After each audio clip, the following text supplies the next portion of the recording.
Hello and welcome to the Rebuilding Business After COVID-19 online event and panel discussion, hosted by Cherie Blair, CBEQC, founder of the Cherie Blair Foundation for Women, in collaboration with CW Cambridge Wireless and supported by Synergy Solutions. This webinar, the first in a series of 4, is focused on how we as a community can better support women entrepreneurs in low and middle income countries create businesses that are sustainable and thrive in the new digital economy. The webinar will last about 1.5 hours, and you will hear from esteemed speakers whose organizations are leading the way in delivering initiatives that are positively impacting women entrepreneurs globally. So just a bit of housekeeping for you. If your screen freezes, please just refresh your page. If you have any questions for the speakers, use the panel on the right-hand side of your screen. And if you have any problems, you can use our live support feature, which appears as a small blue box on the bottom right-hand corner of the screen. We would really love you to get involved in the conversation. So if you're sharing this event on social media, please use the hashtag WeDigi2020. The Cherie Blair Foundation for Women has supported over 160,000 women entrepreneurs in more than 100 countries since 2008. In addition, the foundation launched the 100,000 Women campaign in Davos in January 2020, which I had the privilege to be able to attend, with a compelling vision to support a further 100,000 women entrepreneurs globally by 2022.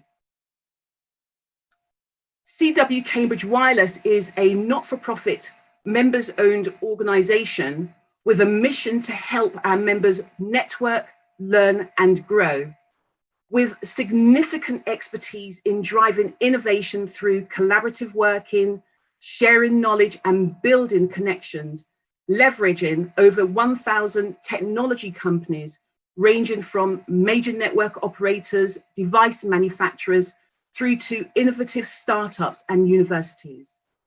We are pleased to have with us today Sandra Ojiambo from the UN Global Compact, Wendy Talaqis from Wi-Fi at the World Bank Group, Angela Baker from Qualcomm, and you will have the opportunity to listen to an opening address from our host, Cherie Blair, CBEQC, and a fireside chat between Cherie Blair and Nicola Mendelsohn, CBE from Facebook, as well as join our online panel discussion. We have attendees joining us from all over the world, so welcome. My name is Ola Rugbu, and I'm the CEO and founder of Synergy Solutions, a specialist consultancy practice focused on helping companies embrace digital technology safely, whilst remaining resilient and responsive to the rapidly changing environment. I'm also on the board of CW Cambridge Wireless, and I'll be chairing the event for today. This event is focused on how we as a community can come together, share knowledge, best practice and toolkits, and better support women entrepreneurs to create businesses that are able to successfully operate in the new normal. Research conducted by the OECD found that 1/3 of SMEs fear that they'll be out of business without further support within 1 month, and up to 50% within 3 months. This is alarming. Addressing some of the gender-based barriers that women entrepreneurs face is vital, such as access to finance, cultural perceptions of women's roles, as well as digital skills gap, whilst providing them with the practical tools, networks and support needed to rebuild their business following one of the severest adverse global events for many years, which is COVID-19. With this in mind, I am truly honored and privileged to be able to introduce this incredible woman who I'm sure needs no introduction, but I'll do my best. A leading Queen's Counsel, wife of the former British Prime Minister and committed campaigner for women's rights. Cherie Blair CBEQC set up the Cherie Blair Foundation for Women in 2008 to help women build small and growing businesses in low and middle income countries so that they can contribute to their economies and have a stronger voice in their societies. Cherie is actively involved in the foundation, generously and tirelessly giving her time and resources to ensure its success, traveling internationally to visit projects, donors, and attend conferences. Cherie is an ambassador for women entrepreneurs everywhere, encouraging other non-profit corporations and governments to do more to support women business owners. Cherie was awarded a CBE in the 2013 New Year's Honours List for services to women's issues and to charities in both the UK and overseas. So I would like you to join me in welcoming Cherie Blair, CBE QC, our host for today, and the founder of the Cherie Blair Foundation for Women, who will provide her opening address. Welcome, Cherie Blair.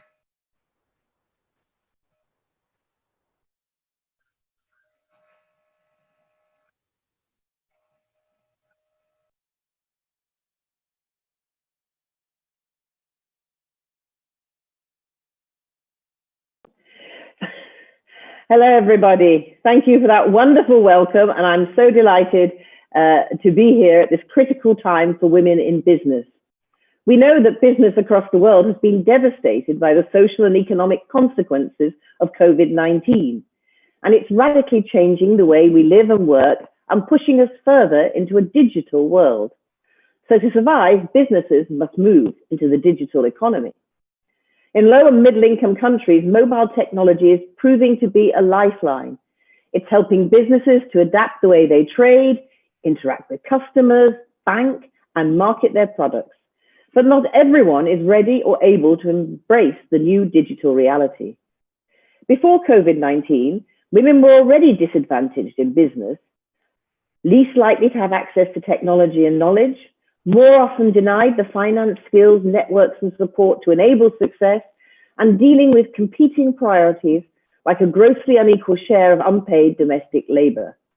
Now women face an additional burden of more unpaid care work and home schooling. We're simply not going to see economic recovery if women remain disadvantaged. The Cherie Blair Foundation for Women supports women in low and middle income countries to start, grow, and sustain successful businesses. We recently asked the women on our programs how the crisis was impacting them. 3/4 said they urgently want support to adapt their businesses to the new realities, to develop resilience strategies, to have more mentoring, and to learn about digital marketing, e-commerce, and diversification. Where there is disruption, there is opportunity for positive change. Digital can not only help build more resilient businesses, but also a more equal future. The foundation recognized early on technology's potential to accelerate progress towards women's economic equality. Mobile and the internet can help democratize access to skills and training. Mobile banking increases access to finance. But there's still a long way to go, and we have to work together to make sure that women are not excluded in the first place. Tech-enabled services are at the heart of the Foundation's delivery model. We use apps and online platforms to deliver impactful training and support. Our tools help tens of thousands of women a year access the business skills, financial knowledge, and confidence, the markets, and the networks they need. Tech also enables rapid adaptation. Together with Synergy Solutions, Cambridge Wireless, and King's College London, we just launched a new free business resilience training to combat COVID's impacts. In under 6 weeks, almost 1,000 women have joined the course. Knowing that practical one-to-one support is absolutely crucial during a crisis, existing partners like PayPal and Marsh & McLennan have increased their investment in our flagship business mentoring program, and we're seeking new corporate partners to expand it further. And with the support of DHL, we're adapting our mobile learning app, Her Venture, to add a new e-commerce model. Positive change is possible, but achieving it has to be a conscious, collaborative decision. So today, I'm so excited. We're going to hear from some amazing speakers who are leading change in different ways and on a significant scale. We'll hear about emerging trends and best practice. We hope that this will help to provoke thoughts, actions, and collaborations that can help women entrepreneurs adapt to the world post-COVID. We value your ideas to ask questions here and to continue the conversation and connect with each other on Twitter using the hashtag @WeDidG2020. But first, let's hear from some of the women we support about how they're acting on them. Hi, I'm Ene Addison. I own Ene Naturals Nigeria Limited. Hello, I am Natalie Cervantes, the co-founder of Atelier Organic Joyas Daughter. My name is Tele Ogundipe. I'm into food processing and packaging. I am the co-founder of a platform called Resolve 360, which is a legal tech company that is making dispute resolution accessible to everybody at their fingertips. I run Flow Business Support, where we provide funds to train female entrepreneurs. My name is Hanan Guefel. I'm based in the Middle East, in Cairo, Egypt. I'm a physician working in early detection of breast diseases. This global pandemic presents an extremely challenging time for women entrepreneurs. Women entrepreneurs are often discriminated against when attempting to access credit and grants. Prior to COVID, we were using a lot of fundraising and sales to get an income revenue stream. Right now, we have had to relook at how we can continue on as a company. Many women are earning practically nothing right now because most of these businesses in the informal sector are not structured to function online. Women has double burden working with the student or the children at homes and doing her business also.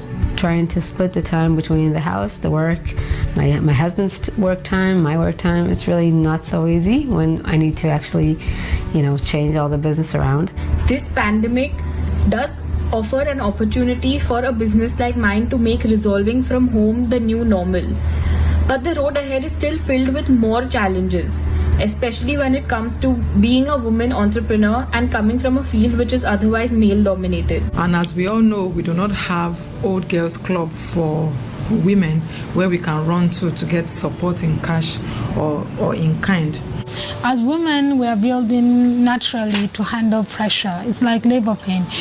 You know it's coming and there's nothing you can do but face it. So as an entrepreneur, keeping positive is key. I have to move everything to be online, which also affects the marketing, affects the pricing, and that's a lot of work. It's complicated. It's like learning a whole new field. I believe that technical assistance and support at this point in time will help a lot of businesses to stay afloat and keep alive and continue. Work with local partners to provide tailored training, guidance, and other kind of support for women entrepreneurs. As a result, they can transform their businesses, drive growth, inspire others in their community. My business is surviving because I was be able to redoing all the marketing plan by introduce my product to a new market using technologies of information and principally e-commerce. Thank you so much. And continue to help build capacity in this trying time, and also continuously help us to connect with other women out there so we can understand how other women feel about it. Thank you. And these visionary leaders with all their years of experience, we need these educators, social workers, healthcare professionals, and kind women to come together and create real change. That was an incredibly impactful video. And now we can see all the things that we're talking about and hear the real stories of these women entrepreneurs. And some of the statements that really resonated with me were, many women are not earning anything. Women have a double burden of doing the work in their home and doing their business. We don't have an old girls club for women where we can run to get support. And moving everything online is challenging. So We need everybody to come together, and these are the real voices of these women who are looking for this support. So this forum is an absolutely fantastic opportunity to get that support out there. And this is why this is community of collaboration and co-working is going to be absolutely fundamental in getting that support over to these women entrepreneurs. On that note, I am delighted to welcome back Cherie Blair and also introduce Nicola Mendelsohn, CBE, who's the VP for EMEA for Facebook, for a fireside chat, during which we'll learn about how Facebook is using data to get the right types of help and support to small business owners and specifically women entrepreneurs. So just a bit of information about Nicola. Nicola Mendelsohn is currently the Vice President for Europe, Middle East and Africa to Facebook, a role she's held since 2013. She serves on the UK government's Industrial Strategy Council, the Mayor of London's Business Advisory Board, and in September 2014, she became a non-executive director of Diageo. She and her husband are also co-presidents of the charity Norwood.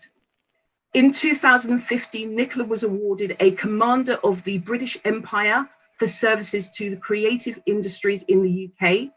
From 2012 to 2018, she was the co-chair of the Creative Industries Council alongside Secretaries of State for Digital, Culture, Media and Sport, and BEIS, a joint forum between the UK creative industries and government.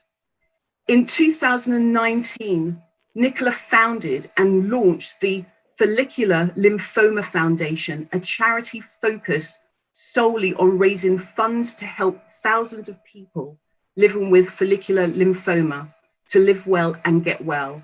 Her greatest joy in life comes from her husband, John, and her 4 children, Gabby, Danny, Sam, and Zach. So welcome back, Cherie, and over to you, Nicola. Well, thank you, Olu. And Nicola, it's lovely to see you again, albeit virtually. And all I can say as a mother of 4 children myself, wait till you get grandchildren, even better. It's very nice for me. Today, I'm the interviewer, and you have to sit in the hot seat. I hope you enjoyed our video. I loved hearing the authentic voices of our women business owners. And I wondered if what they were saying and the challenges that they voiced also show up in what you at Facebook are experiencing.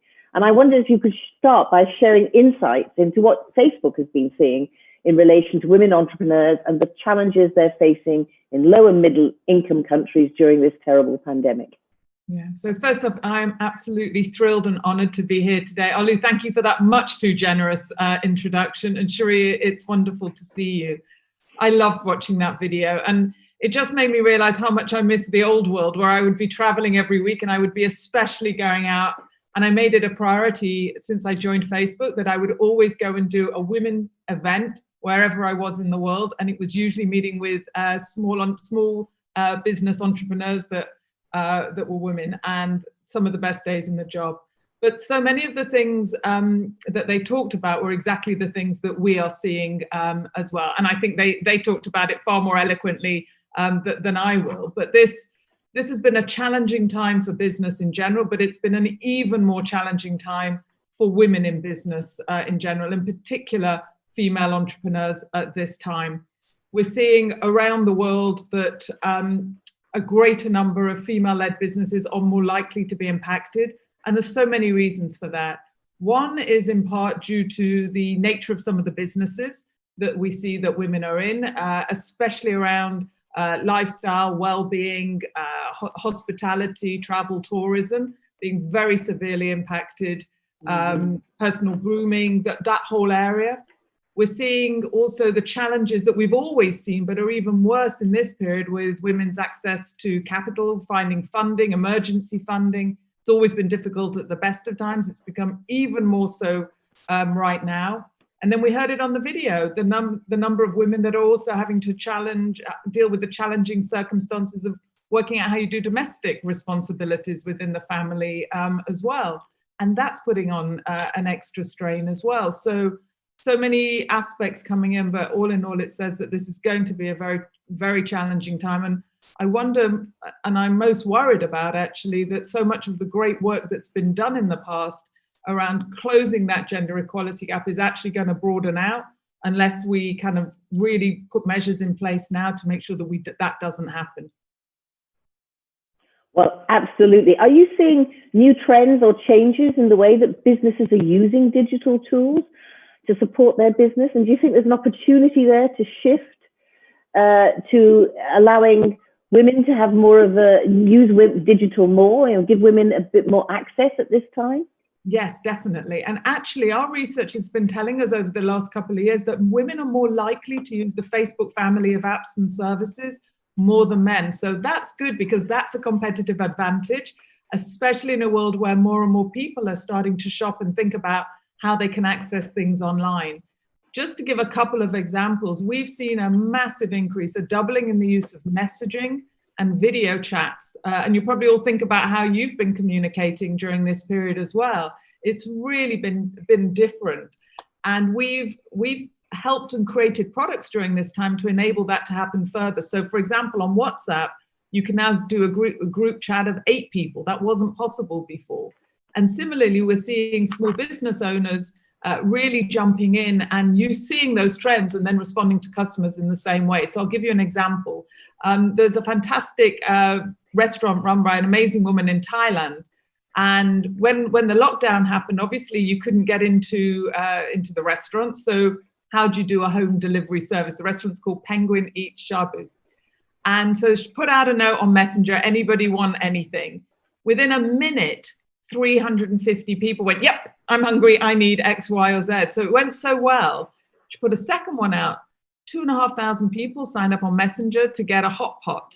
And what that meant was that the business was able to transform itself, again, through creativity and innovation. She was able to bring back in the people she was employing and pay them at full wages and change the whole business to be an at-home delivery box service rather than what it had been just a few weeks before, which was a restaurant. But what she was doing specifically there was using Messenger, and then she was boosting that with ads in the local area so that it was targeted to the people to know whatever deal or meal deal she was doing at that time. I must say that I've also found the work we've done in the foundation and in work that Qualcomm helped us with back in Malaysia. And I remember going at one time and seeing the women we were working with in Malaysia. And once we introduced them to using digital and using Facebook, the transformation that they found in their market, because so many of the women who trade locally, and that's being friends and family and maybe neighbors. Suddenly on Facebook, your neighborhood is a much wider area. And, it makes such a big difference. But of course, to do that, you do need to have access to technology. You do need to have the confidence and the skills to use it, although,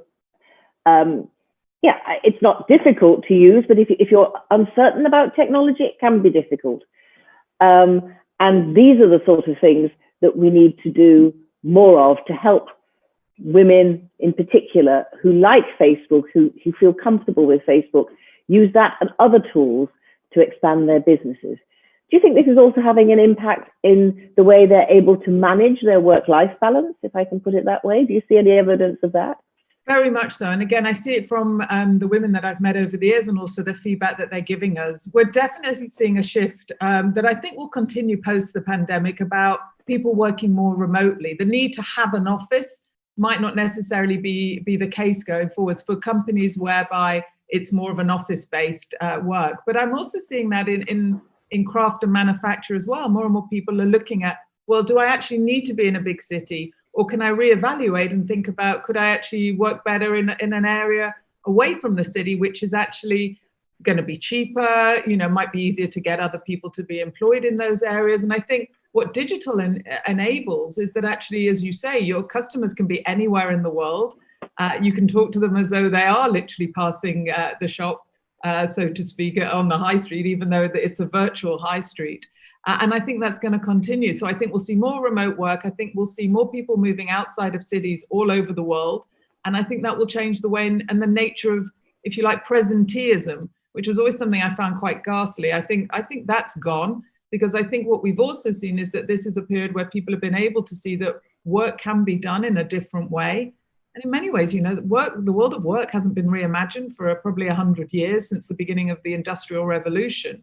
And so I think this is a wonderful opportunity. And I think this is a time that women will benefit from as well. Well, I totally agree with you with presenteeism, by the way. It's a terrible curse in the legal profession. And yet over the last few months, we have seamlessly used tools that previously we knew about, but we didn't use very often. And now discovering actually it's not only, we're not only able to use them, but actually sometimes it's more efficient and certainly saves money for our clients. But of course, there is a problem if you're working from home and also homeschooling. And so there is a downside to all this. And as we know, all the research also shows that women are sharing that double burden more than men. And, you know, we only need to think of the things we've seen on our own television screens. It always seems to be the women reporters or the women experts who suddenly have a small child run in and demand attention. It's very rare you see the man. The one time we did see the man a few years back, of course, it was his wife who came scrambling in to rescue those. So I think this new normal needs some adaptation so that women don't actually end up doing even more work and still not getting the space for themselves and the acknowledgement of their importance in the world economy. Do you know, I so agree with that. And we have all had a chuckle about that, haven't we, when we've seen it on the news. And I have to say, it happened to me on about week 1. I was doing a big, one of the Zoom-like thing out to the whole of EMEA, thousands of people on the call. And it was all very early days and everyone was very tense. And my 15-year-old son, Zach, came in the middle. And you have that moment going, don't be the guy that was in the news pushing the kid. Don't be that person. So I just stopped the whole call and went, what is it, Zach? What would you like to know? And he just went, Mom, I'd like you to know I've nearly finished my homework. And actually, it was a really good moment. And I got a lot of feedback after that. The fact that it had happened to me and I acted normal, because how else are you going to act with your own child? Mm-hmm. It gave permission for everybody else. And actually, I've banned people saying sorry for my child sitting with me. It's like, no, that's real life. And the more that we bring real life into our workplaces, the more authentic it is. And the more that actually it allows other people to share what's on their minds. And I think empathy is a really important part of leadership that I think hitherto has been pushed down. And I hope that we'll see many more cultures emerge out of this in the workplace, which actually has empathy at the heart. And it's interesting, I've been doing a series of interviews with different leaders of different industry and business. And the one thing they've all said at the end, what do you hope will happen as a result? They've all talked about kindness and empathy being something, community, being things that they want to hold on to. And I think that will be a good thing that comes out of this as well.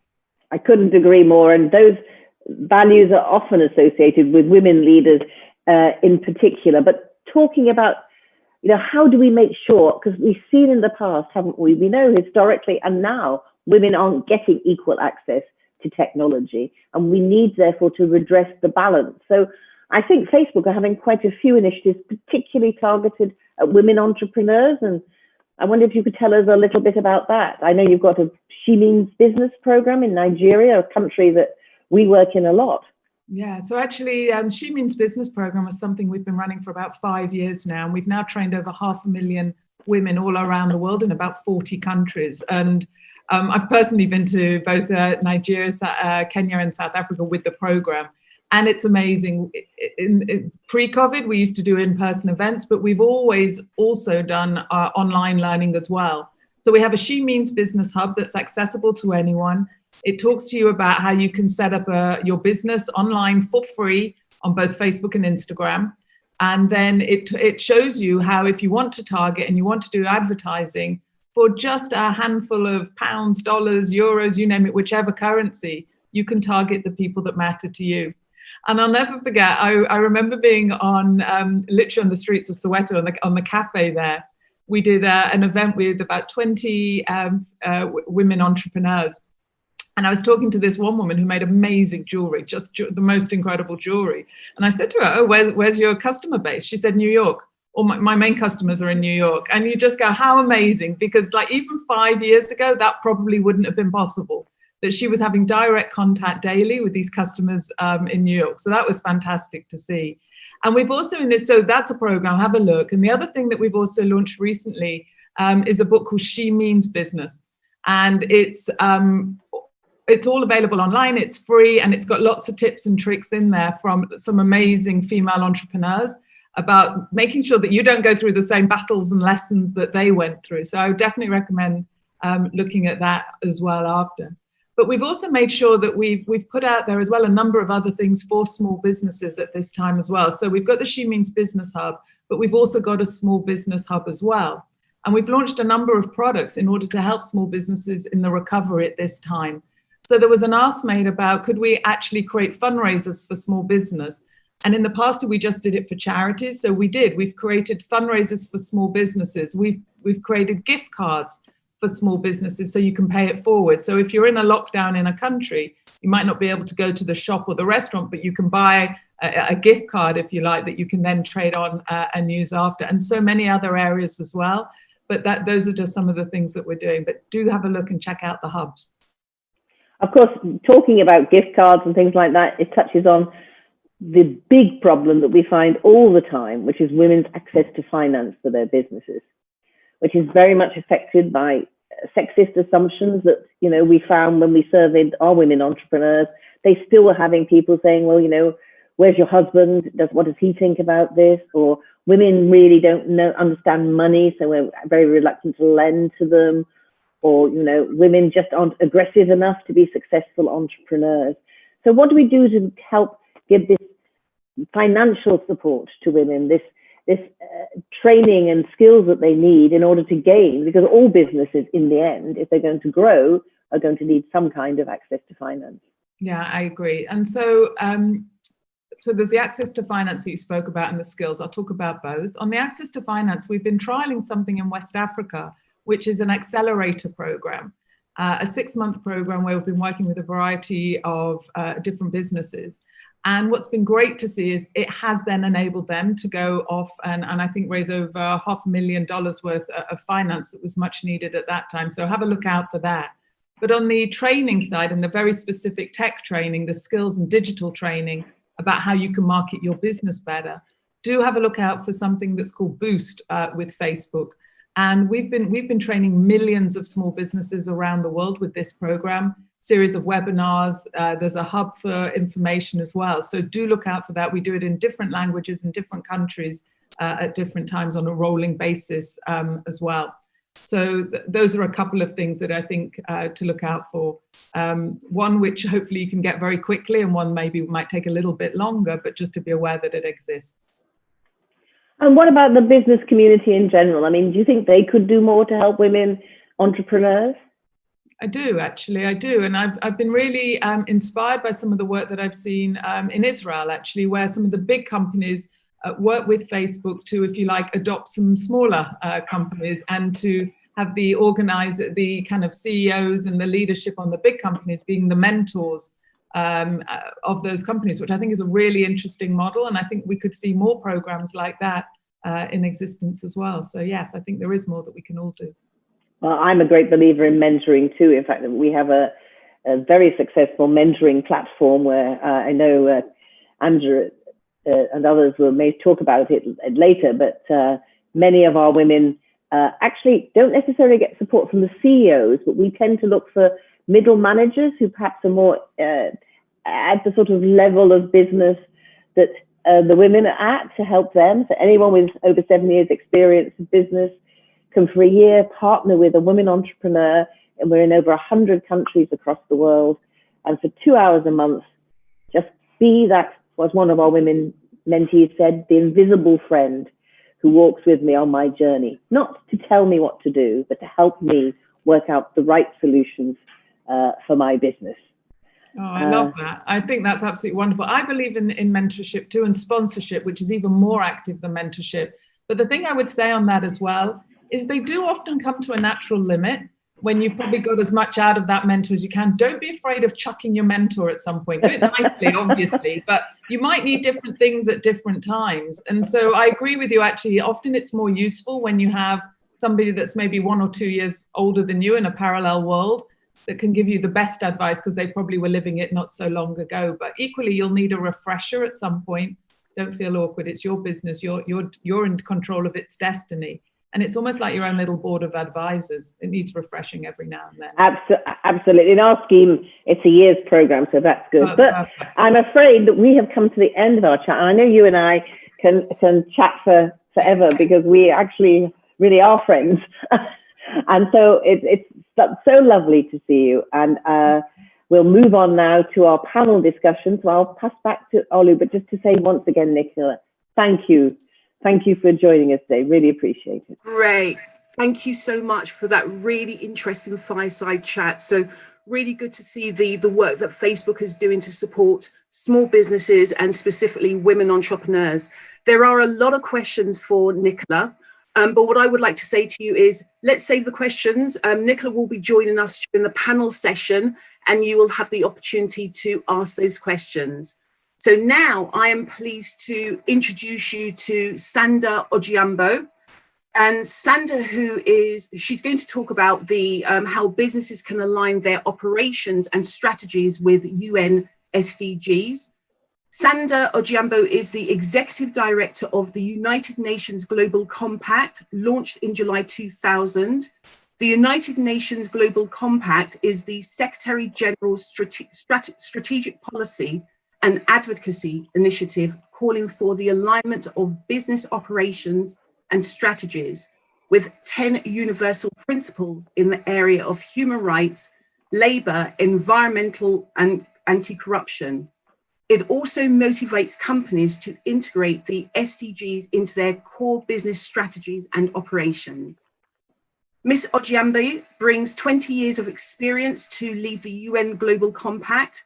She served as Head of Sustainable Business and Social Impact at Safaricom in Kenya since 2010. And she was also the Senior Manager for Safaricom and M-Pesa Foundations, also in Kenya, during which time she led the implementation of several public-private partnership initiatives between Safaricom and the United Nations organization. So over to you, Sanda. Thank you, Olu, and thank you very much for that kind introduction. I guess 20 is my magic number because it's just about 20 days into my new role at the UN Global Compact, and I'm truly honored to be here. So first, I have an absolute appreciation for the convening power that forums like this have in facilitating important conversations. I'm also really aware that in the last 3 months, especially in the business world, there's been so much discourse and expectations around what is called the business case for new models of economic regeneration and building back better. Those are words that I'm sure we've heard many times over. They're weighty concepts carrying the expectations of millions, possibly billions of people around the world. And so I spent some time reflecting on the concepts and the enormous task at hand and really what this means for women in business, and particularly through a UN lens. And I can't help but reflect on the possibly very simple fact that inclusive approaches and inclusive decisions lead to inclusive outcomes. And it may sound simple, but sometimes it's very complex.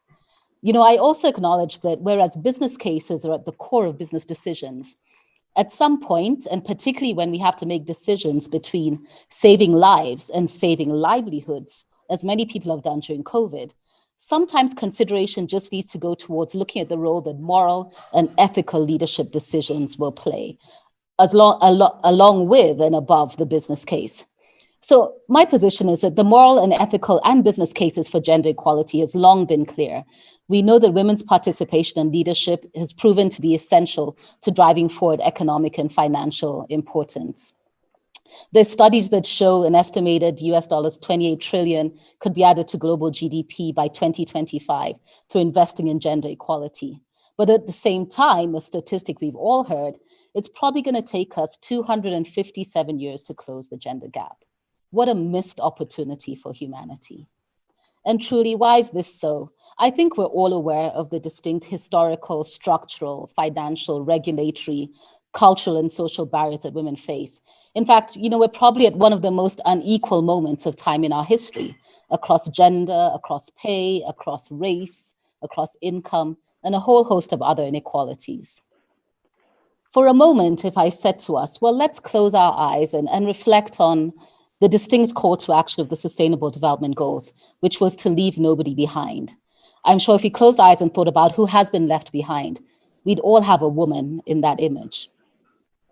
But at the same time, we could also close our eyes and picture where the engines of economic growth lie across the world. And we'd see women at the heart of micro enterprise, small enterprise, and medium enterprise. A lot of the women, I believe, that the Cherie Blair Foundation aims to support and does support. And these are women-led, women-owned businesses that are truly driving economic growth around the world. And according to the ILO, actually, available evidence shows that women operate businesses with lower levels of capitalization and they're more reliant on self-financing. But then came COVID. And now more than ever, across every sphere, from health to the economy, security to social protection, the pandemic has exacerbated those inequalities I talked about. Interestingly, both Sheree and Nicholas spoke about the dual roles of women, something that I believe we've all faced during this pandemic. Home managers, caregivers, homeschoolers, planners, and many other things. But, it's striking that I read a survey, again, from the Cherie Blair Foundation that found that in a group of 580 women entrepreneurs in low and middle income countries, 93% of those who responded had already been negatively impacted by COVID-19, and 44% had ceased operations, at least temporarily. So I'm here just to really talk about some of the tools and support systems that exist for women within the UN system. About 10 years ago, the UN Global Compact and UN Women formed the Women Empowerment Principles, or WEPs as we call them. And this is a guiding tool to help women and women-led and women-owned companies and companies as a whole on how to really advance gender equality. The principles provide guidance on businesses on how to promote gender equality and women's empowerment in the workplace, in the marketplace, and in the community. Some key elements include issues such as equal pay for work of equal value, gender-responsive supply chains, and zero tolerance against sexual harassment. And I think that in this time of COVID-19, these principles will also help companies adopt an even more stronger, more robust, and more sensitive, gender-sensitive response, in particular when it comes to supporting women entrepreneurs and women-led SMEs. One of the things is we do have lots of policies around the world. I think what's very important and what the Global Compact does is work with companies to ensure that these efforts don't just end in policy commitment. We're committed to driving impact and to driving outcomes. And for us, this means guiding companies towards decisions such as how you understand the structural barriers that women face in business, because it's almost really like starting a race meters behind. How to tailor make your products and services to reduce barriers to entry to access. Depending on the industry, this could be mentoring programs, as we talked about earlier in the fireside chat, technical assistance, digital training. And this is really important, especially in some of the low and middle income countries where women have particularly suffered. There's also a fantastic gender gap analysis tool that I would urge you all to take just to understand what your gender equality performance looks like across the workplace. Another useful tool that we have is the Target Gender Equality Program. And that's a program of the UN Global Compact that is run in collaboration with 19 of our local networks in countries as diverse as Bangladesh, India, Spain, Japan, Poland, and Kenya. We launched this earlier this year to really support a cohort of companies to set and meet ambitious targets for women's representation and leadership, starting with boards and executive management programs. And as we continue to grow this program, I'm really hopeful that we can challenge leadership and companies to set, stick to, and meet ambitious targets for women representation. So let me just reflect on that weighty concept again about building back better. And what does this mean in the context of COVID and for women-led, women-owned businesses? Around the world, billions of dollars in economic stimulus packages are being announced worldwide. Now, we just need to work with decision makers and policymakers to ensure that these funds are distributed in an inclusive manner. I think it's very important to consider what access to finance should look like, what inclusive supply chains should look like, and what empowering entrepreneurship should really look like. And I personally want to invite all women business owners and business leaders to join the Global Compact, because we truly believe that this crisis is an opportunity to tap into our full potential, increase our impact on the world, and truly support and promote women entrepreneurs in business. Thank you so very much. Thank you so much for that, Sandra. That was really insightful. So just a couple of questions for me then. So you talk about the need to move away from just being policy focused, so having great policies, but not necessarily reflecting that within the organization. So can you talk about some of the specific challenges that businesses are facing when they put in place the US SDG? Right. So, I mean, the SDGs are truly a set of both aspirational and inspirational goals. But, you know, around the world, I think a lot of businesses ask how. How do you take these goals and make them make business sense? You know, one of the key challenges is, for example, putting a business lens to what it means to work, to see the business opportunity in accelerating goals in health, in education, and in agriculture. But, you know, one of the lessons that I think we've all seen around the COVID response and recovery period is businesses were able to pivot. We saw businesses shift resources, shift supply chains to actually dive right into the core of the health crisis and respond. You know, we saw supply chains being shifted. We saw human resources being shifted. And, you know, at the end of the day, this was not philanthropy. I think the shift that we saw in business was business doing responsible business. So, you know, it didn't have to take a crisis to demonstrate that the SDGs make business sense, but that is really it. The call to action for the business sector around the Sustainable Development Goals is to identify business opportunities to drive forward societal goals. So I'm a firm believer in the fact that business runs on three elements: principles, purpose, and profit. Philanthropic responses are great. They will not drive forward the transformation and the promise of the SDGs. And so it really takes a business lens to understand and see the business opportunities for the SDGs. Brilliant. That's fantastic. Thank you for that, Sandra. Okay, so Sandra will also be joining us during the panel discussion. So you will have the opportunity to ask some questions for her. So keep your questions coming. And we're now going to move on to our next speaker, Wendy Talaqis. So I'm pleased to welcome Wendy Talaqis, who will talk about the work undertaken to help women entrepreneurs build back better. So Wendy Talaqis is head of the WE5 Secretariat, housed in the World Bank Group. The Secretariat is dedicated to advancing the global agenda on women entrepreneurship through learning, advocacy, and partnerships. It also supports the WE5 Governing Committee in the allocation and supervision of WE5 funding in collaboration with implementing partners and other stakeholders. Ms. Talaqis joined WE5 in May 2019. Prior to that, she worked with the International Finance Corporation, leading numerous activities and initiatives focused on small and medium enterprise development in emerging markets around the world. I would like you to join me in welcoming Wendy Talaqis. Over to you, Wendy.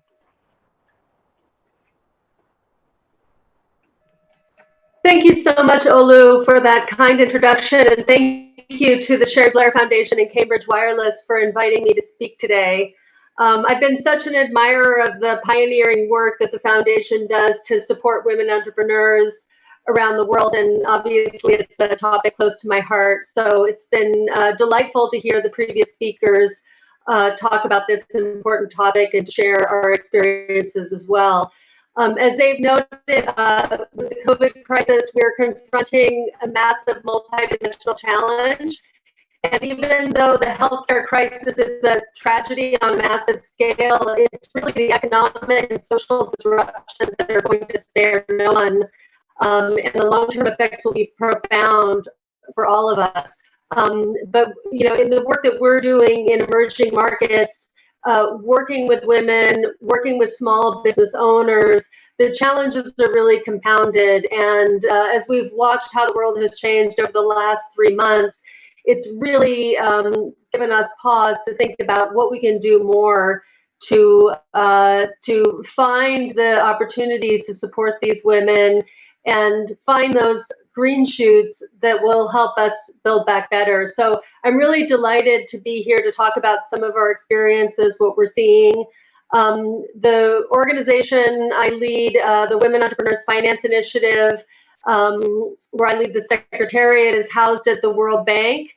And it works intensively with 6 multilateral development banks to support women entrepreneurs. And our programs So far, we'll be operating in about 50 countries, and that number might expand. So let me just get the clicker. So this network of implementing partners gives us an incredible window on the impacts of COVID on women entrepreneurs in every region of the world, including such disparate places as Yemen, Uzbekistan, Honduras, Egypt, Cote d'Ivoire, Vietnam, Mozambique. So we're really working everywhere and in very difficult climates. We have always taken what we like to call an ecosystem approach to serving the needs of women entrepreneurs, recognizing that access to finance is just one of many constraints women face. They also face constraints with access to markets, technology, mentoring, and networks. And so we've allocated about $250 million to work with banks, investment funds, accelerators, training organizations to support women entrepreneurs. And we expect that to catalyze about $2.6 billion in funding and support for women around the world. We know that the inequalities women face are profound, and that if women and men operated equally in the economy, the global wealth could increase by 172 trillion. It's an amazing opportunity. But women face constraints on the legal side, where they have 3/4 of the rights of men in economic rights in emerging markets. They face cultural norms and systemic barriers, and they face other gaps. So for many women, entrepreneurship is a really important path to economic empowerment, and that's what we're really focused on. In this time with COVID, we see women facing very, very severe challenges. Entrepreneurship is a path of choice for many, but it's also a path of need for others. And they face a 1.5 trillion financing gap, and women only receive 1% of purchases in global value chains. So there's really significant gaps in the way that they operate. And because of these gaps, women businesses tend to be smaller, less formal, and have less profitability, which means at a time like this, they're more vulnerable to volatility. However, we also know that women-owned businesses can be more agile. They're more financially prudent, and that is really important right now in what we see and the way we see women responding to the crisis.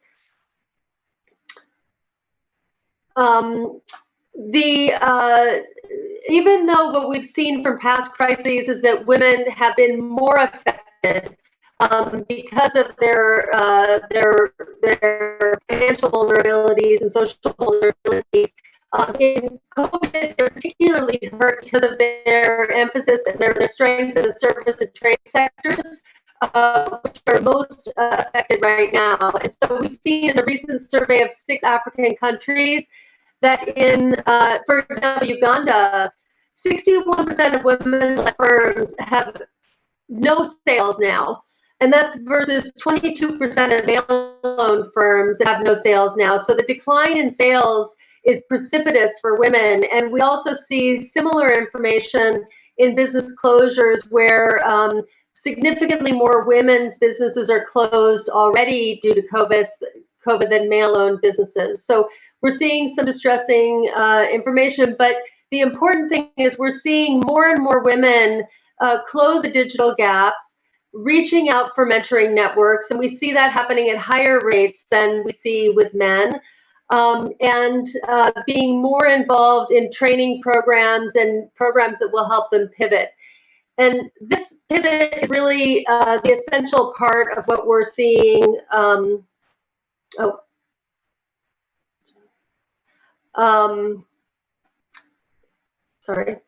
Of what we're seeing happen, because we see a huge percentage of women planning to sell online. The ones who are already selling online are not expecting a downturn in sales, although there's obviously many who have to make that transition still. But what is really interesting is businesses like we have an example of online in Pakistan, and you can see the picture here, which is a online tutoring program that used to have classes in person and have now migrated their whole business model into a digital format, which creates huge opportunities given the schooling crisis that's happening around the world. So we see women taking advantage of these kinds of opportunities to migrate their businesses. A couple of key things for moving forward. We work with many banks, and we work with them to improve their focus on women and to do more to lend to women. And we work with venture capital funds and accelerators also. And it's very important that they focus their gender lens through the digital means. So it is not a trivial matter to make sure that all the products and services that these financial institutions and even fintechs are putting out there are actually meeting the needs of women. And one of the big challenges that we see is they're not even tracking the data. So it's critically important. One of the things we focus on is making sure the banks and other financial institutions really understand what the women need. And right now is even more important for them to do that. So Wendy, I'm going to jump in now. So thank you for that. Again, really insightful. Great. I'm sure that this will generate a lot of discussion during the panel discussion, panel session. So thank you for that. So I'm just really interested in a very, very quick question for me. So given the fact that a lot of these financial organizations are not tracking, how much support they're giving to women entrepreneurs. So what process do you have in place to monitor them from a reporting perspective? Thank you very much. Well, at WeFi, we do track all of the programs that we run. We require not only financial institutions, but corporations, technology firms that we work with to disaggregate their data on their clients, suppliers, distributors, so that we can see how many women they're reaching. And the more granular we can get that data, the better, because that really helps us research and understand what the challenges are and what the opportunities are for growing those parts of the business. So we are very keen to see more private sector companies do more to disaggregate their data and to really focus, put a gender lens on product development, supplier development, procurement, and other matters. That's brilliant. Thank you for that. So we've run out of time for you, Wendy, but again, you'll have the opportunity to ask Wendy any questions during the panel session. So please keep the conversation going. Use the hashtag WeDigi2020. Okay, so keep the conversation going. I'm now going to move on to Angela Baker. So I'd like to welcome you, who's going to be talking about how Qualcomm are leveraging mobile technology to deliver successful outcomes. Angela Baker runs corporate responsibility at Qualcomm, the company that transforms how the world connects, computes, and communicates. Baker oversees a portfolio of programs that empower people through technology and training, including the Qualcomm Wireless Reach, a strategic initiative that brings wireless technology to underserved communities globally. To date, Wireless Reach has partnered with over 650 organizations in 119 programs in over 45 countries and has reached over 20 million beneficiaries. The portfolio also includes Qualcomm's numerous STEM engagement programs that are inspiring the inventors of tomorrow, and Qualcomm's sustainability and reporting ESG efforts, which includes the development and publication of the annual Qualcomm Sustainability Report. Previously, she served as an advisor to Secretary Hillary Clinton in the Office of Innovation at the United States Department of State, where she worked on foreign policy goals connected to the 21st century statecraft agenda through bilateral and multilateral engagements with strategic partners on technology and development issues. Welcome, Angela, and over to you. Thank you. I really appreciate that warm welcome. It's always hard to go sort of last at these things, but I think it's actually very appropriate given Qualcomm's role in foundational technologies, and given that all of the ladies that were speaking today talked about digital and the need for digital tools even before COVID, but especially now, as we are in the time of COVID. So just for a quick introduction to Qualcomm, if you're not familiar, Qualcomm, builds foundational technologies. We brought you 3G, 4G. We're unlocking the power of 5G. We understand completely that COVID-19 impacts all of us, and now more than ever, it's important to stay connected, especially as we're all working very hard to social distance and even just to stay connected to loved ones, but also to do work for children to, go to school and that takes a toll on people's broadband and their bandwidth at home, right? So we are committed to continue to working on getting these technologies out like 5G. We're ahead of schedule. And I think it's going to have a large impact, especially for women. But as Olu mentioned, I won't go too much into it, but I run corporate responsibility at Qualcomm. We call it sort of Qualcomm for Good, looking at STEM initiatives, trying to engage, girls and underserved communities traditionally in these roles, get them into these types of careers. And then of course, wireless reach, in which we partner with the Cherie Blair Foundation for Women, one of our many partners. I think it's really interesting as we look at, because a lot of people have talked about the impacts of COVID on women and everything, I don't want to be redundant, but I do want to talk a little bit of sort of a larger landscape. Research has shown that 5G will potentially unlock $13.2 trillion in global economic value. And we don't even know what that looks like yet. It's sort of like how with 4G, we didn't realize ride sharing would become such a big thing. And now everybody uses Uber or Lyft or whatever is in your community. What is that next thing that will be created on the foundation of 5G? And so we want to ensure that there's obviously a diverse talent workforce, people with diverse backgrounds that are building those technologies. We also know that 5G, or we think, the research shows 5G will create 22 million jobs. And so what we want to make sure that women are also getting into those jobs, right? As we're looking at, wireless reach, that's the program that we run that leverages the technology that we build for social and economic impact globally. We have a large focus on women's entrepreneurship. I think, again, a lot of what was discussed already shows the power of digital and why it's important as we move. Nicola mentioned that the world of work is sort of changing and everybody's home now. Sheree mentioned that you've got your kids who are doing schoolwork, everybody's pulling on broadband. Somebody might be watching it now. It's summer vacation in many parts of the world. Some people might be watching a movie while you're trying to do a webinar, and it's sort of pulling on that streaming. And women are feeling this even more, right? Because they're also having to educate and continue to do their jobs. So I just wanted to pull up a few statistics. These are from the GSMA, from their 2020 Global Gender Report. These are pre-COVID statistics, but certainly I think we are still feeling these impacts now, right? So only 54% of women are using mobile internet. That's 300 million fewer women that are accessing internet on their phone.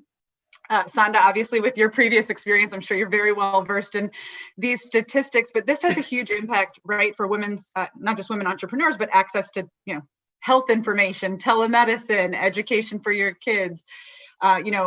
I think it's really important when we look at this data that this is a lost economic opportunity for women, and we need to close this digital divide. We fundamentally believe 5G will do this. It will, increase speeds and have lower latency and also be able to connect more rural communities.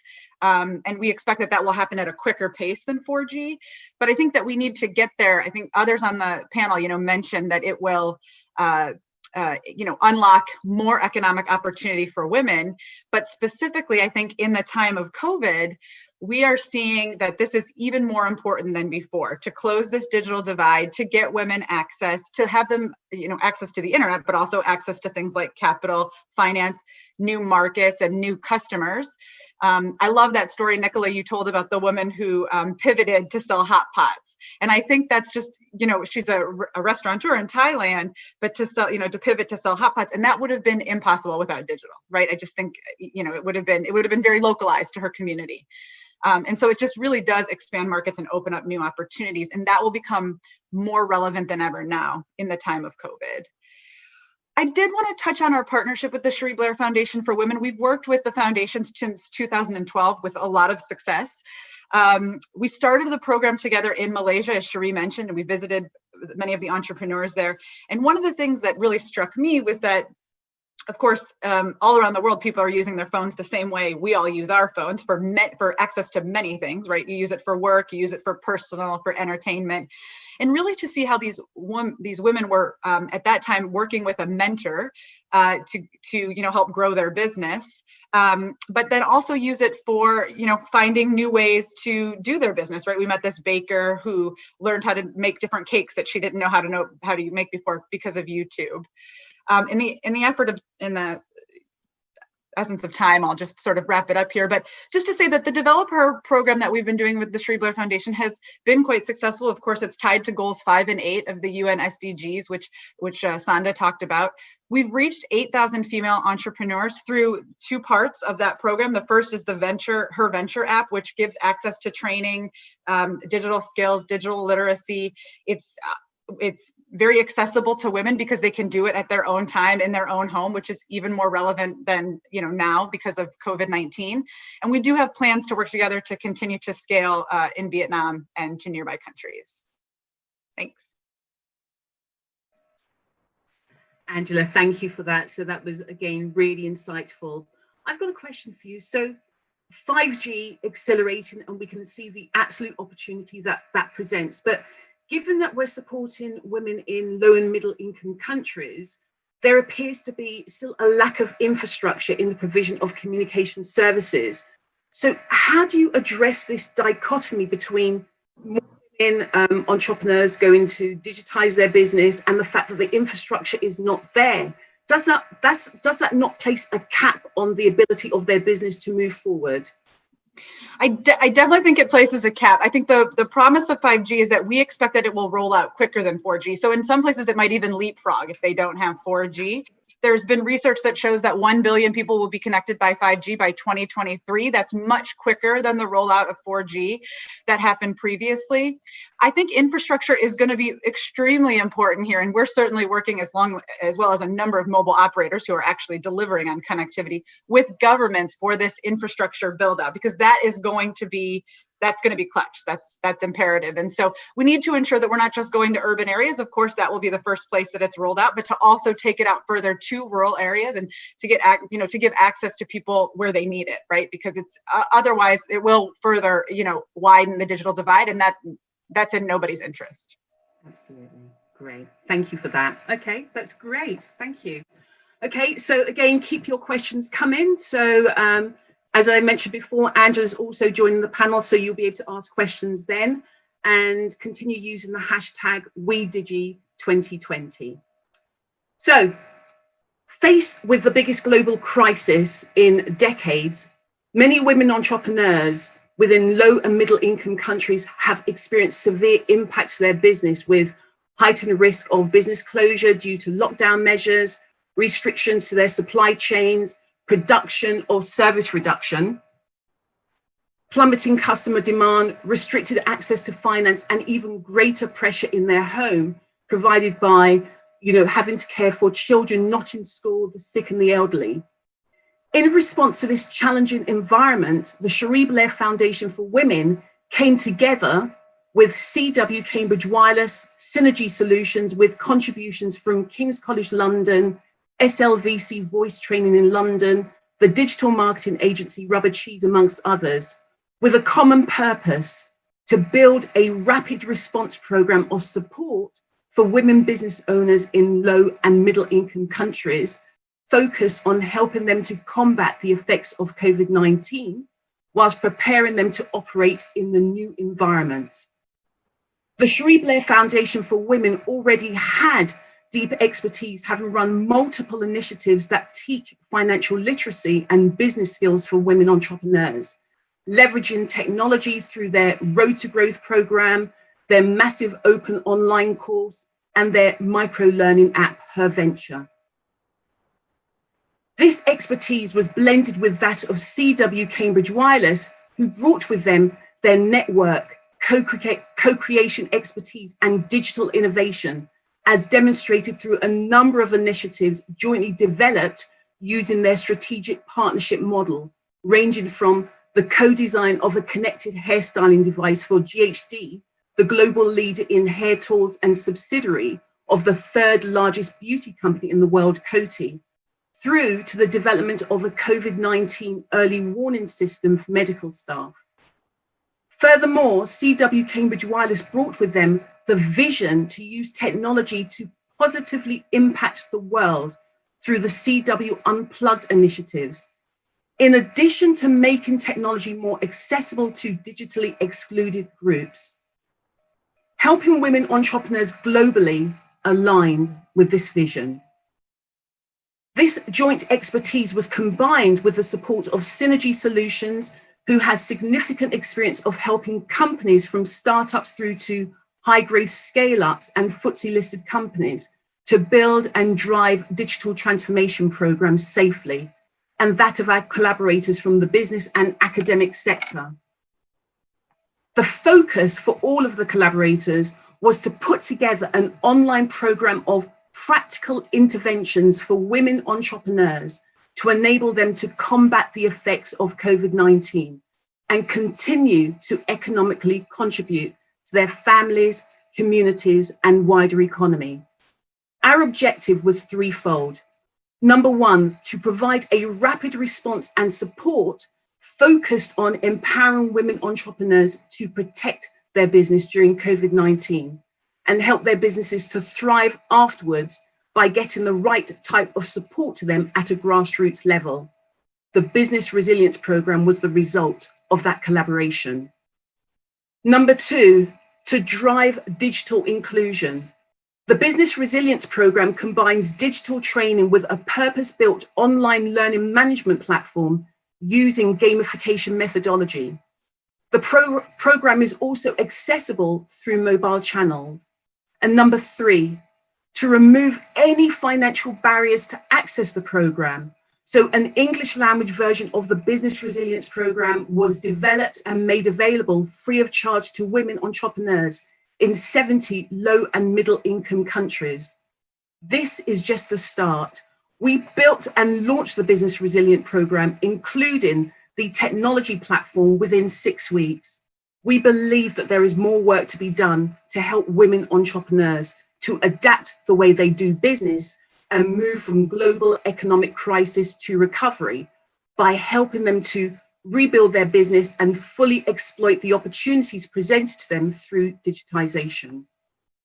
So finally, the digital world into which the global crisis has seen many businesses being pushed presents an exciting opportunity to reach, equip, and empower women so that they can play a full and equal part in rebuilding their communities, industries, and economies, leveraging already developed knowledge and supported infrastructure. And this will enable us as a community to get even more support to these women business owners that need it the most at this critical time.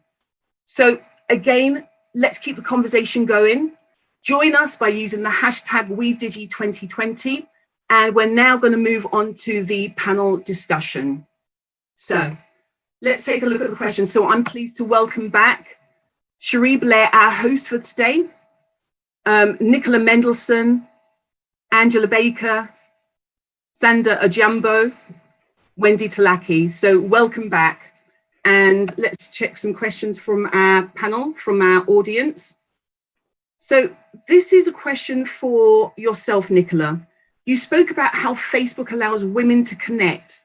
Have you seen an influx in community groups and exclusive networks being established on Facebook since COVID-19? So thank you for the question. And the answer is a great big yes. Yes, we have an extraordinary number of people. And I can certainly talk from my own even personal experience that a group was created in Northwest London, which is where I live. And COVID-19 support for the elderly and the vulnerable was the name of the group. And within a week, there were 7,000 people in that group, helping people out with their deliveries and their pharmacy shops and things like that. And we saw that all over the world, that sort of behaviors. And we also saw more people spending more time in other groups. So gardening groups, people wanting to know what they could do more if they had window boxes or they had space outside they could tend to, DIY. So yes, there's been a huge amount of activity going on in groups all over the world. That's brilliant. Thank you. Thank you for that, Nicola. Okay, so we have a question from Sanda. How can we keep the momentum of business responsibility in the new digital economy? I mean, it's certainly clear the digital economy is a different economy. And I think that, to keep the momentum just around responsible business is obviously going to require different metrics, different ways in which we look at business and a different understanding of business. I think there's lots of, much as business is pivoting, I also think that organizations such as ourselves and many are actually coming to the realization of what this new digital economy looks like. So we're probably all in a learning and pivoting phase. I think for us, and the way that I'd look at it is the SDGs still remain our North Star in terms of delivery. And if we can accelerate that delivery via digital, as long as we're doing it in a way that is inclusive, that is responsible, and that really drives principle-led business, I generally think we're doing okay. Brilliant. Thank you so much, Landa.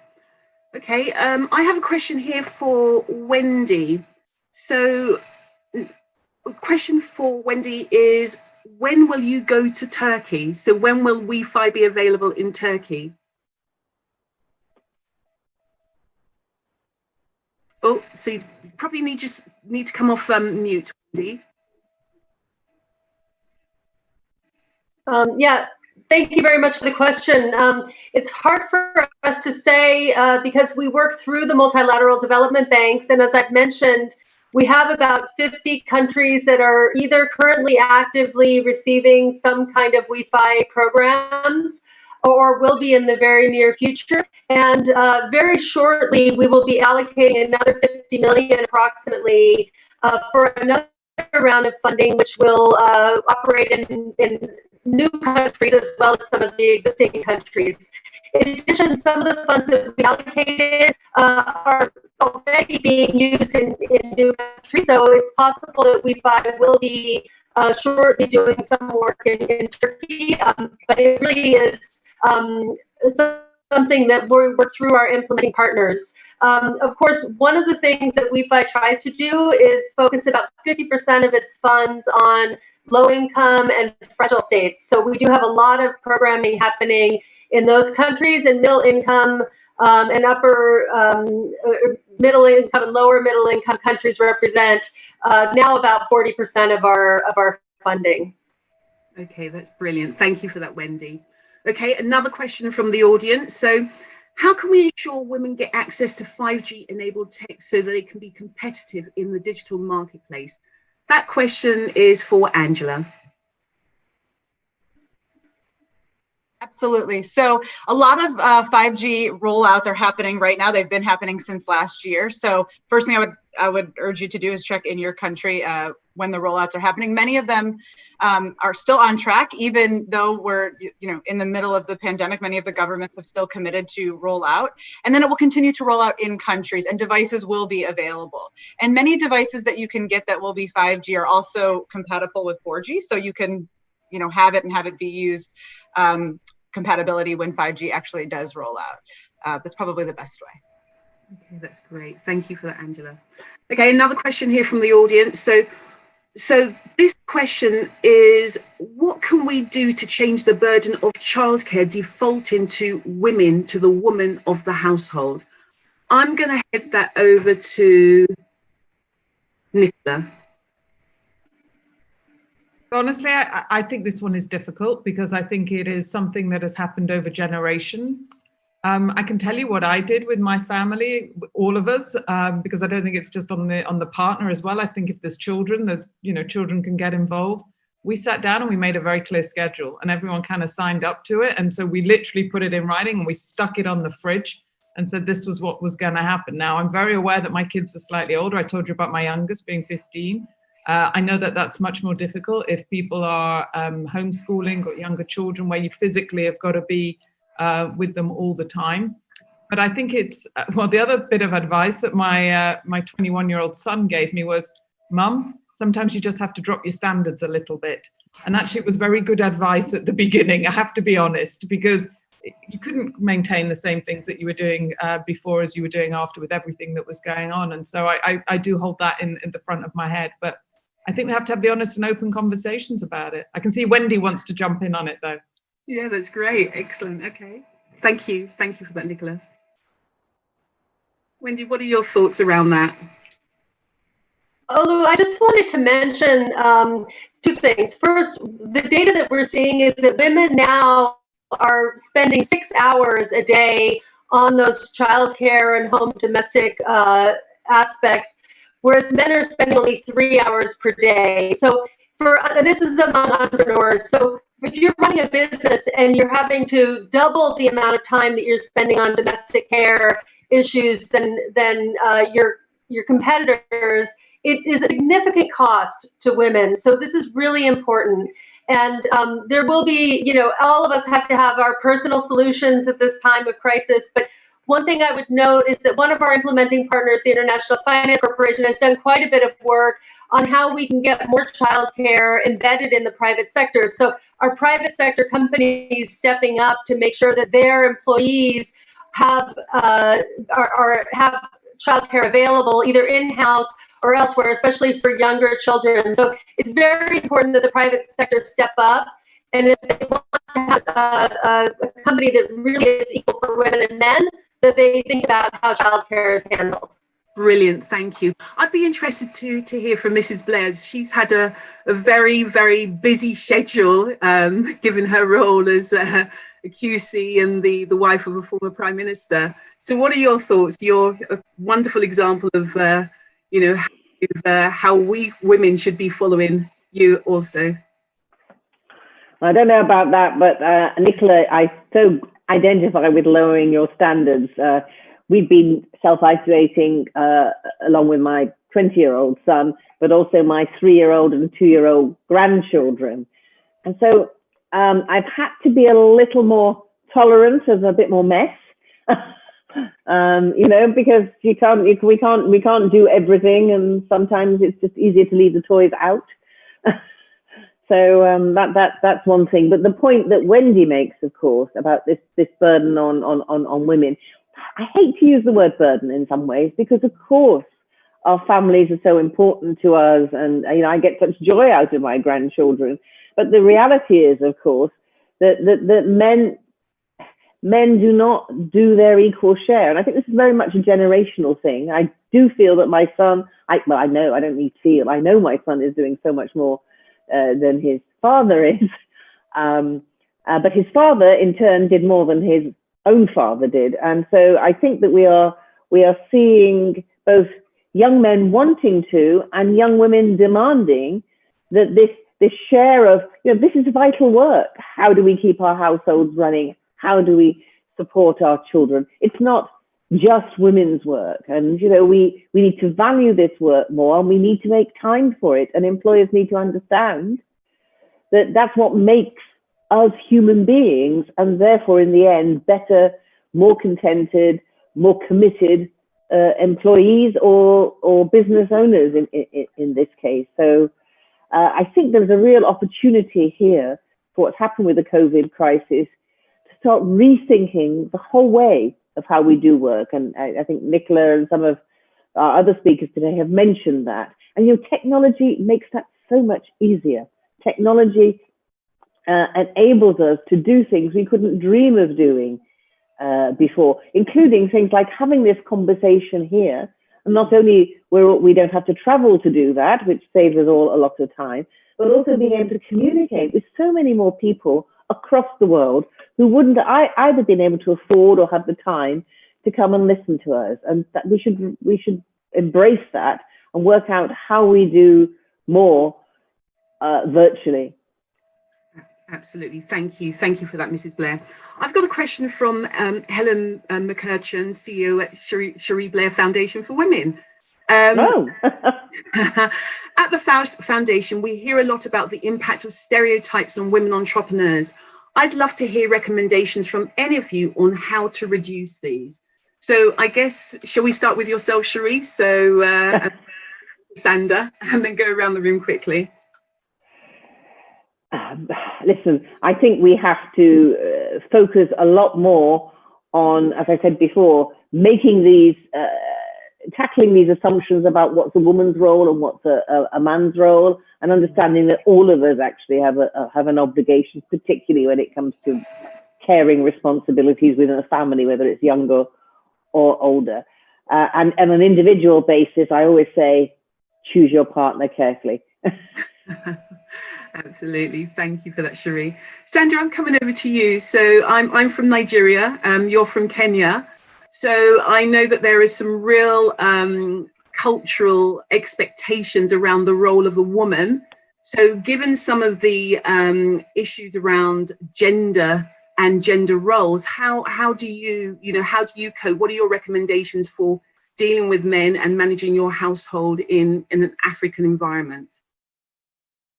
Well, I would hate to limit my comments to only an African environment. I think I go back to Cherie's comments. It's really about just, what are these roles and how have these roles shifted and changed? I believe that we really need to break down a lot of the unconscious bias barriers that exist around women and gender relations. I also think, I'm not sure who mentioned it, that the truth is that generations of men are becoming a lot more progressive. But I think a lot of this actually just starts with how we parent and what are the values that you set up, that you put through your household, irrespective of where you are. And so I think, one of the biggest opportunities for me to challenge some of these cultural biases is really an inward reflection.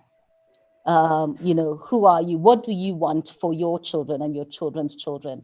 I think ignoring it is a saying that I often say. It's the same as sort of, switching on a tap, letting the water flow, and then coming to mop it off afterwards instead of just not switching on the tap at all. I think we're in a lot more of a progressive generation. I think my call to action is really about just really understanding that it really starts with you. A lot of these values really start in the household. And if we can shift them and demonstrate positive messaging, I think we may change the fortunes for the generations.